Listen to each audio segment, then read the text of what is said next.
শেখ হাসিনার নতুন সংসারের জন্য আমাদের দোয়া ছাড়া আসলে আর কিছু করার নাই, যেহেতু এখন সে বাংলাদেশের মেয়ে, যৌতুক হিসাবে আমরা দেশের মানচিত্র উপহার দিলাম। আসসালামু আলাইকুম রহমতুল্লাহ। মেয়ে বিয়ে দিছেন, মেয়ের বিয়ের যৌতুক দিবেন না? শেখ হাসিনারে যে বিয়ে দিলেন ভারতে, এটা তো যৌতুক দেওয়া লাগবে। যৌতুক হিসাবে আমাদের কাছ থেকে, দেশ থেকে কি খোয়া যাচ্ছে জানেন না? যৌতুক হিসাবে খোয়া যাচ্ছে আমাদের দেশের মানচিত্র। আর সে যে প্রেম করছে, এর আগে পরকীয়া করছে, তার একটা ইয়ে আছে না, প্রেম করছে, প্রেমিককে উপহার দিছে। এই যে এত বছর পর ক্ষমতায় ছিল, মোদির সাথে একটা ভালো লেনদেন হয়েছে না, প্রেমিককে গিফট করে, ভালোবাসে, কত কিছু উপহার দেয়। সেই উপহার হিসাবে অনেক আগে থেকেই সে মানচিত্রের অনেক অনেক জায়গায় এই যে সড়ক নির্মাণ করছে, তার কাঁটাতারের বেড়া দিছে। তো এই হিসাবে এখন সে, আমরা মনে করি যে উপহারই দিছে আমাদের বাংলাদেশের পক্ষ থেকে। তো আমাদের তো আসলে এ নিয়ে মানে বিচলিত হওয়ার কিছুই নাই। আমরা অনেক জায়গায় তাকে উৎসাহিত করছি যে হ্যাঁ আপনি লেখিয়াও দেন, অনেক জায়গায় সে লেখিয়াও দিচ্ছে।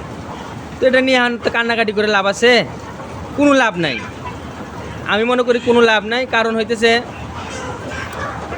সে প্রেম করছে বাংলাদেশের মেয়ে বা পরকীয়া করছে, তাতে আপনার কি? হ্যাঁ, একজনে যদি একটা কাম করে তার শরীরের শক্তি দিয়েই করে। অনুভূতিগুলো আমাদের বলতে পারি যে হ্যাঁ আসলে আমাদের কেমন লাগছে, আমাদের ভালো লাগছে না মন্দ লাগছে।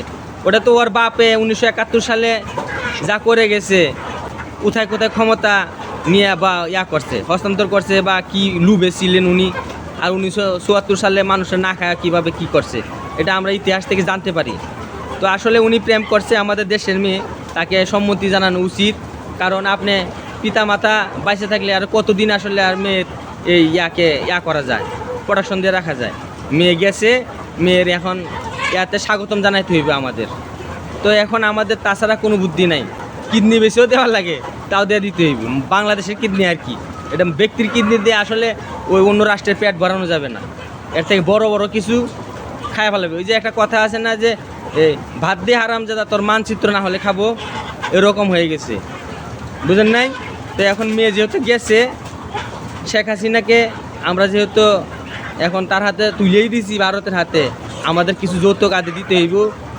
পিতা হিসাবে আমাদের দেশ গার্জিয়ান, মাতা হিসাবে আমাদের বঙ্গ মাতা আমাদের কাছ থেকে অনেক কিছুই চাহিদা করবে, অনেক কিছুই চাইবে। আমরা সেটা দিতে পারবো না, হয়তো ওনাদের চাহিদা বেশি থাকবে। এটার মধ্যে আমাদের একটা সমঝোতা করে নিতে হইব। দেশকে ভালোবাসিয়া, মেয়েকে ভালোবাসিয়া আরও কিছু জায়গা জমি লিখে দিয়ে দিতে হইব। তাতে যদি কোনো সরকার আইসে বাধা দেয়, তাদের সাথেও কোনো কথাবার্তা আমরা বলবো না, আমরা আমাদের মতোই।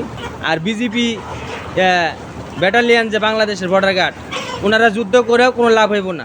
কারণ আপনাদের মেয়ে গেছে, কিছু উপহার তো দেওয়া লাগবে। সেই হিসাবে আপনারা আল্লাহ রাস্তায় ফিসাবিলিল্লাহ দেশের মানচিত্র আস্তে আস্তে কাট করে দেন।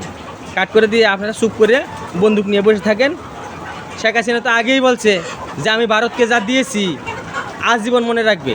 উনি এমনি দিছে, উনি তো যাই না বুঝেই দিচ্ছে যে আমার প্রেমিকের হাতে আমাদের দেশ তুলে দিতে হবে। আমাদের দেশ হচ্ছে ভারত, এই জন্য তো উনি বিমানটা গিয়া ভারতেই থামাইছে, অন্য কোনো রাষ্ট্রে তো যাইল না। জানে যে উনি গিয়া কোনো খাওয়া পাইব না কোথাও গিয়া, কারণ এটাই ওই যে ওনার শেষ ঠিকানা। দেলোয়ার হোসেন সাইদি একটা কথা বলছিল যে একটা লারা দিমু মামু বাড়ি গিয়ে দিল্লি পড়বা, তো উনিও আসলে ওখানে গিয়ে পড়ছে। জানে দেলোয়ার হোসেন সাইদি জানতেন যে আসলে বাংলাদেশে কি ঘটবে, কি ঘটতে পারে। ওনার কাছে একটা আসলে হয়তো বা ওনার মেধা খুবই ভালো ছিল, উনি বলতে পারতেন, জ্যোতির্বিদ্যায় অনেক উনি পারদর্শী ছিলেন। তো আসলে এই হিসাবে ওনারও জ্ঞানটা অনেক মানে খুব ভালো ছিল। আমরা জানি দেশের কি ঘটবে, কি ঘটতে পারে। আমরা আসলে এ নিয়ে আর কথা না বলি, মানচিত্র নিয়ে যাক ভারত। ক্ষমতায় থাকতে লিখেই দিছে, কিচ্ছু করার নেই। আফসোস করিয়েন না, দুঃখ করিয়েন না, সে ওখানে আছে, ভালো আছে। আমরা তার জন্য দোয়া করি, তার জন্য শুভকামনা রইল।